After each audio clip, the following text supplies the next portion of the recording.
개인주의 사상이 있을 수 없습니다. 자체 자각으로부터 자기에게 이익되게 하겠다는 사상을 중심 삼고 해와가 천사장과 하나 됐기 때문에 그 길을 부정해야 됩니다. 지금까지는 타의 사상을 말했지만 이제는 타의가 아닙니다. 타하주의 사상을 말해야 됩니다. 타가 뭐냐 하면 나입니다. 상대가 나라는 것입니다. 가인세계를 위해야 된다고 하는데 아닙니다. 한 몸이니까 하나 돼야 합니다. 타의적 사상의 시대가 아니고 타하적 사상 시대입니다. 나는 상대를 창조해서 나에게 일체화시키고 더 큰 것을 나로 만들 수 있는 길을 가야만 하늘로 돌아가지, 자기 제일주의로는 나가는 사람은 천국에 못 갑니다. 그것이 원리입니다.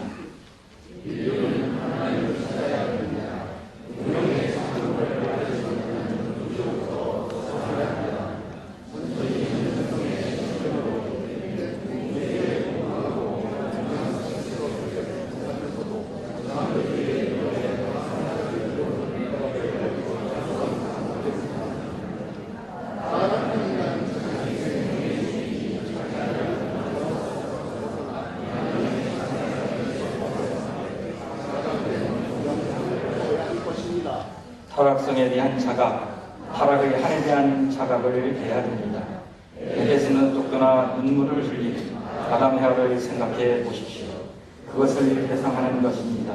그 이상 한독하게 부모를 붙들고 하나 되기 위한 마음이 사무쳐서 천년만년 죽음의 고개가 있더라도 그것을 넘고 넘어가겠다는 마음이 앞서야 됩니다. 그래서 몸마음이 하나 될 수 있는 자리를 찾지 않고는 승리의 패권 기반이 지상에 횡적으로 전개되더라도 나와 관계를 맺을 수 없는 것입니다. 기독한 말씀 중심하고 깨어있자라는 주제를 가지고 같이 은혜를 나누겠습니다. 요즘 우리가 살고 있는 세상도 참 어수선하고 또 이 종교의 세계도 많이 어수선함을 볼 수 있습니다. 특히 IS의 어떤 폭거, 폭력 이런 것들은 참 이 종교의 하나의 세계에서 일어나고 있다고 하는 데 대해서 우리는 많은 생각을 하게 됩니다. 이렇게 우리 삶의 주변에서 일어나는 일들을 놓고 우리가 깨어있지 못하면 나도 언젠가 어둠의 길로 떨어질 수 있고 또 타락의 나락으로 떨어질 수 있다고 하는 사실을 우리는 늘 생각해 볼 수 있습니다. 그래서 깨어 있어야 됩니다. 지난주에도 현존의 자각이라고 하는 그 설교 말씀을 드렸듯이 현존, 지금 내가 서 있는, 내가 하고 있는 이것을 깨닫지 못하면 우리는 잘못하면 사탄의 하나의 밤이 될 수 있고 사탄으로 하여금 어둠의 세계를 헤맬 수 있다고 하는 사실을 생각하면서 깨어있자고 하는 하나의 주제를 가지고 같이 말씀, 은혜를 나누겠습니다. 얼마 전 인터넷 뉴스에 이런 것을 보고 저도 참 충격이었습니다. 의사, 교수, 성직자 등 이들의 성범죄 이것을 한번 분석해 보니까 성직자 집단에서 제일 많이 성추행, 성폭력이 벌어지고 있다 하는 그런 하나의 뉴스를 보았습니다. 가장 성스럽고 가장 또 모범이 돼야 성직자 그룹에서 이렇게 성추행, 성폭력이 제일 많이 일어나고 있다는 그 사실. 이 사실은 참 우리에게 많은 생각을 하게 되는 거죠. 물론 이제 이 일반인에 비해서 그렇다는 얘기입니다. 전문가 집단 중에서 이 성직자가 그렇다고 하는 것입니다. 흔히 이제 우리 청평에서 말하고 있는 3대 범죄, 공분횡령, 성스캔들, 또 심정유리 이런 것들도 어떻게 보면은 우리 신앙을 하는 사람, 믿는 사람들 가운데 많이 일어나고 있다고 하는 것을 생각하게 됩니다. 그래서 이런 것을 보면서 참 인간의 그 탐욕적 욕망이 원리의 힘보다 강하다는 그런 원리의 내용을 다시 한번 생각하게 되지요. 거기에 인간의 강한 책임과 깨어있지 않으면 탐욕적 욕망은 바로 원리의 힘보다 강합니다. 그렇기 때문에 깨어있으면서 책임을 다하게 될 때만이 우리는 그 탐욕적 욕망을 극복할 수 있고 이것을 이길 수 있다고 하는 사실을 우리는 원리를 통해서 잘 알고 있습니다. 어떤 한 사람의 인격이 무너지는 것은 바로 깨어있지 못하기 때문에 순간적으로 실수하고 순간적으로 나쁜 생각을 하고 순간적으로 행동하기 때문에 결국은 벌어지는 일이라고 하는 것을 우리는 잘 알고 있습니다. 그 순간에 깨어있지 못하기 때문에 사탄에 끌려가는 우리라고 하는 것을 생각해 볼 수 있습니다. 깨어있지 못하다는 것은 바로 지금 내가 무엇을 하고 있는지 모른다는 얘기입니다. 그저 습관적으로, 관념적으로 그냥 생각하고 행동하는 그런 상태를 깨어있지 못하다고 하는 것입니다. 즉 자기 안에서 일어나는 느낌도 알아차리지 못하고 또 생각도 알아차리지 못하고 행동도 알아차리지 못해서 그냥 습관적으로 끌려가는, 관념적으로 그냥 끌려가는 그런 상태, 이것이 깨어있지 못하는 상태입니다. 소위 정신병이라고 하는 우울증, 분열증, 치매, 분노 이런 것들이 다 무엇입니까? 자기 현존에 깨어있지 못하다는 사실입니다. 인지 능력이 부족하다는 말, 정확하게 깨어있지 못하다는 말. 그러니까 결국 인지 능력이 부족함으로 말미암아 습관적으로 끌려가고 또 타성적으로 끌려가고 하는 것을 우리는 생각해 볼 수 있습니다. 그래서 장부모님께서 천주 주관하기 전에 우주 주관하기 전에 자아 주관하라는 말씀을 하시는데 바로 자기 의식이 깨어있지 못하면 절대 자아 주관이 안 되는 것입니다. 지금 내 느낌이 무엇이고 내 생각이 무엇이고 내 행동이 무엇이냐고 하는 것에 깨어있지 못하면 절대 자기 주관이 안 되는 거죠. 깨어있어야만, 지금 이 순간에 깨어있어야만 자기 주관이 가능한 거죠. 이를테면 어떤 느낌에 의해서 나쁜 생각이 만들어지고 또 나쁜 생각에서 나쁜 행동을 하게 될 때 순간적으로 깨어있으면 야, 이재용 너 지금 무슨 생각하는 거야? 너 지금 어디로 가고 있어? 할 수 있는 겁니다. 스스로 자기를 다스리고 주관할 수 있는 건데 깨어있지 못하면 결국은 자기가 가고 있는 길도 목적도 모르고 하는 것이 우리의 삶이라고 하는 것입니다.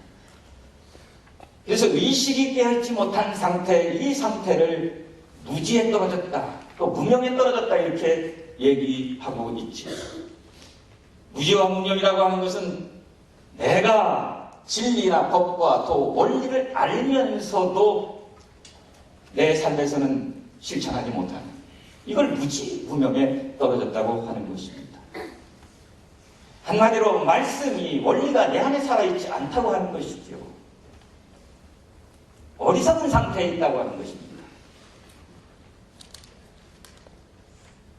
그래서 삶의 목적도 방향도 알지 못하고 사는 그런 삶이 바로 무명에 빠져있다, 어둠 가운데 빠져있다 이렇게 얘기하는 거죠. 무명무지란 글자 그대로 마음이 어둠 가운데 있음을 말하는 것입니다. 무지란 바로 지혜가 없는 상태를 말하는 것입니다. 지혜가 없다고 하는 것은 사물의 본질과 현상의 근본을 모른다고 하는 것입니다. 그 원리를 모른다고 하는 것이죠. 사람은 느낌이 일어나고 생각이 일어나고 행동이 일어나는 것은 어떤 대상을 봤을 때 느낌도 일어나고 생각도 일어나고 행동도 일어나게 됩니다. 그런데 그 대상을, 지혜를 가진 사람은 제대로 봅니다. 여성을 볼 때 하나의 인간으로 하나님의 자녀로 봅니다. 그러나 자기 욕망을 중심하고 본다고 하면 자기를 미혹하는, 소유하고 싶은 그런 마음들이 일어나게 돼서 결국은 성추행, 성폭력 이런 것들이 일어나게 되는 거죠. 대상을 봐야 된다. 그 대상을 하나님의 창조 본성 안에서 봐야 되겠죠. 하나님의 창조 목적 안에서 봐야겠지. 그런데 자기 욕망을 중심으로 해서 그 대상을 본다고 하면 결국은 인간은 무명의 어둠 가운데 떨어지고 만다고 하는 것입니다. 바로 무명무지라고 하는 것은 우리 원리에서 서론에 분명히 말하고 있습니다. 욕망에서 온다고 가르치고 있습니다. 다락성에서 온다고 가르치고 있습니다. 시기, 질투, 혈기, 교만이 있기 때문에, 즉 사실 자기 중심적 욕망이 있기 때문에 무지무명에 빠진다고 하는 거죠. 인간의 이러한 욕망은 인간을 어리석게 만들자. 또 인간의 이러한 욕망은 인간을 화나게 만들자. 왜냐, 욕망이 이루어지지 않기 때문에. 욕망은 끝이 없는데 욕망이 이루어지지 않기 때문에 화나게 만드는 거예요. 화나면 보이는 게 없어지는 겁니다. 그래서 어리석어지는 거죠. 무지무명에 빠진다고 볼 수가 있는 것입니다. 그래서 이러한 무지와 무명에서 벗어나기 위해서는 깨어나야 된다. 깨어난다고 하는 것은 내가 깨우쳤다고 하는 것은 어떤 어려운 이론이나 진리를 아는 것은 아니에요.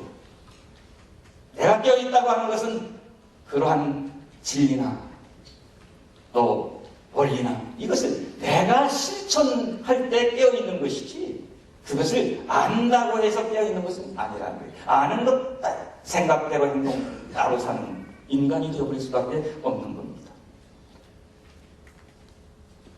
그래서 우리는 깨어있어야 됩니다. 지금 내 마음이 무엇을 하고 있는지, 내 마음이 어디로 가고 있는지, 내 마음에서 일어나는 의도가 어디 있는지 스스로를 돌아보고 통찰할 수 있는 사람만이 사심에 지배받지 않고 본심대로 살 수 있는 것입니다. 양심대로 살 수 있다고 하는 것을 우리는 분명히 알아야 합니다. 이렇게 깨어있는 자는 어떤 그 내용이나 어떤 화려한 형상이나 이런 걸 보지 않고 하나님께서 분명히 그랬지요. 본질을 볼 수 있는 사람. 본질을 본다고 하는 것은 우리 인간은 본질이 하나님의 자녀입니다. 인간의 본질이라고 하는 것은 하나님의 창조 본성을 부여받은 하나의 창조 목적의 존재인 겁니다. 그런 존재로 그런 대상으로 우리가 볼 수 있어야 된다고 하는 거죠. 그래야 사심에 지배받지 않고 본심대로 양심대로 살 수 있는 것입니다. 그래서 일부 요즘 일어나는 그러한 여러 가지 특히 아까 처음에 말씀드린 성직자들의 또 신앙인들의 그러한 성추행, 도박, 횡령, 어떤 중독 이런 것으로 사회적 무리를 일으키고 있는 그런 사건들 현존에 깨어있지 못하기 때문에 그렇습니다. 그런데 이들도 우리도 마찬가지입니다. 분명히 깨달은 적은 있습니다. 그렇죠. 말씀을 듣고 감동을 받은 적이 있습니다. 근데 그것을 내 안에 유지하지 못하고 있는 것입니다. 왜냐? 빛 가운데 있지 못하기 때문에 그것을 보지 못하는 겁니다. 예수께서 십자가에 돌아가시기 전에 잠들어 있는 제자들에게 너희들은 나와 함께 한시도 깨어있을 수 없느냐고 책망을 합니다. 여기서 깨어있다는 게 비단 잠자는 것을 말합니다.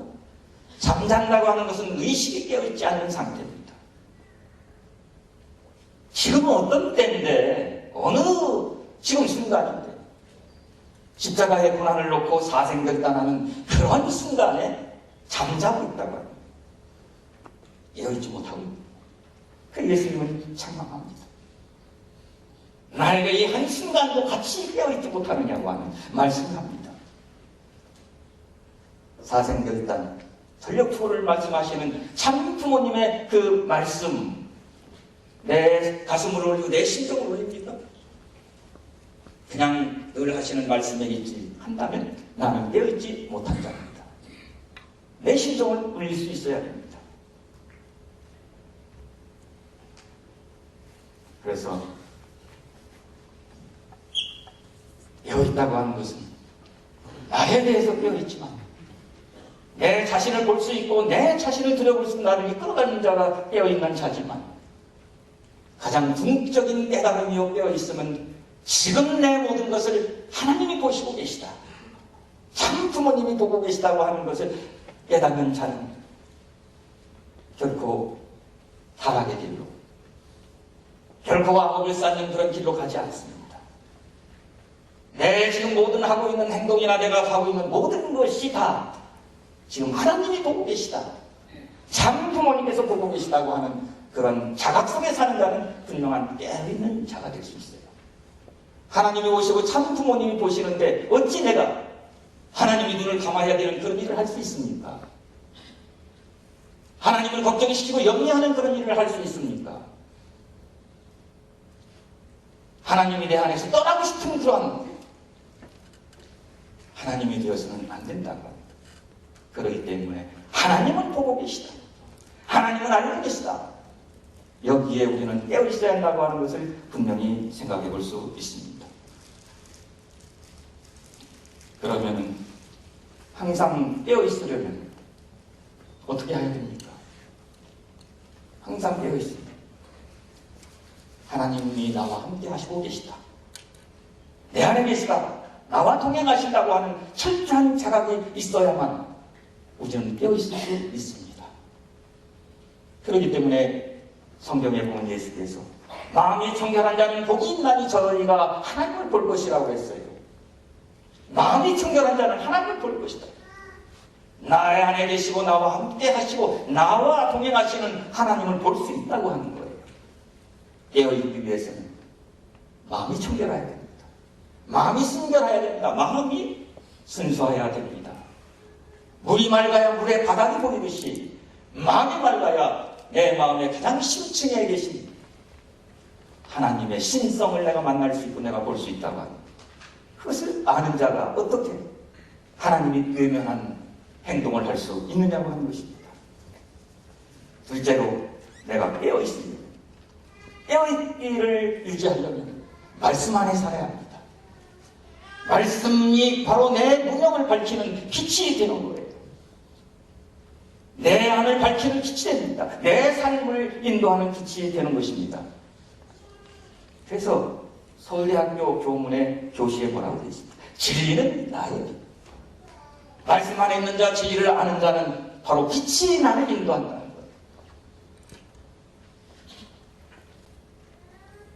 그리고 참 부모님께서는 분명히 말씀하셨습니다. 훈독을 통해서 말씀의 발광체가 되라고 했어요. 훈독을 통해서 말씀의 발광체. 우리가 말씀을 훈독하게 되면 나는 말씀의 발광체, 참 부모님의 영광을 드러내는, 하나님의 영광을 드러내는 나는 발광체가 된다고 합니다. 그래서 세상 사람들이 볼 때, 이야, 당신은 정말 빛이 납니다. 삶이 빛이 납니다. 생각이 빛이 납니다. 이런 소리를 우리 신앙인들, 우리 통일 이웃들은 들어야 되지 않겠습니까? 당신은 빛이 나는 삶을 살고 있어요. 그런데 그 빛이 나는 삶을 살려면 말씀이 내 안에 거하면서 말씀이 살아서 나를 움직일 수 있고 나를 인도할 수 있을 때만이 가능하다고 하는 것입니다. 말씀의 실체가 되어야 한다고 하는 것입니다. 셋째로 깨어침을 유지하기 위해서는 봉사, 모시는 삶을 살아야 돼요. 베풀어야 됩니다. 베풀게 되면 내 안에서 자리 잡고 있는 탐욕적 욕망, 타락성이 제거되는 거예요. 소멸됩니다. 점점 내 안에서 살아 움직이지 못해요. 타락성이. 선한 일을 위해서 봉사하는데 어떻게 내 마음에서 그런 타락성이 유지가 됩니까? 사람이 나태하고 일하지 않고 멍하니 있을 때 타락성이 누르는 겁니다. 그렇잖아요. 분명히 무엇인가 하기 위해서, 하나님의 나라, 하나님의 뜻을 위해서, 남을 이웃을 위해서, 세상을 위해서 봉사를 하는 사람에게는 그런 타락성이 내 안에 들어오지 않습니다. 어떻게 봉사하는데 시기, 질투, 혈기, 교만이 나올 수 있겠습니까? 안 나옵니다. 그래서 우리가 깨어있기 위해서는 기도와 명상을 통해서 내 마음을 청결하게 하여야 되고, 깨어있기 위해서는 말씀을 늘 순독하고 말씀대로 살고자 하는 의지를 가지고 살아야 되는 것이고, 깨어있기 위해서는 봉사의 삶을 살아야 됩니다. 일하는 삶을 살아야 됩니다. 이것이 우리 통일교 식구들이 가야 할 길이라고 하는 것을 분명히 알아야 됩니다. 깨어있지 못하면 스스로 자기를 파괴하면서 남에게 고통을 주는 거예요. 깨어있는 자는, 어떻게 깨어있는 자가 남에게 고통을 줄 수 있습니까? 왜냐하면 남에게 고통을 주는 것이 나에게도 고통이 되는데 어떻게 남에게 고통을 줄 수 있느냐는 거예요. 깨어있는 자는 남에게 고통 주지 않습니다. 그러나 무지에 빠진 사람은 결국 자기 중심적 삶을 살 수밖에 없기 때문에 남에게 고통을 줍니다. 그는 본성과 양심에서 우러나오는 삶의 기쁨은 이것을 느껴보지 못하는 거예요. 심정이라고 하는 것은 마음에서 일어나는 기쁨과 사랑의 충동입니다. 지금 말씀드린 기도를 하고 명상을 하고 말씀을 읽고 훈독하고 그 다음에 봉사하게 될 때 내 안에서 심정이 우러나가지, 그 심정이 늘 기쁨과 사랑, 용솟음 치듯이 분출한다는 겁니다. 그렇게 될 때는 모든 악도, 모든 나를 유혹하는 그 악도 내가 물리칠 수 있는 것입니다. 그래서 우리는 늘 기도,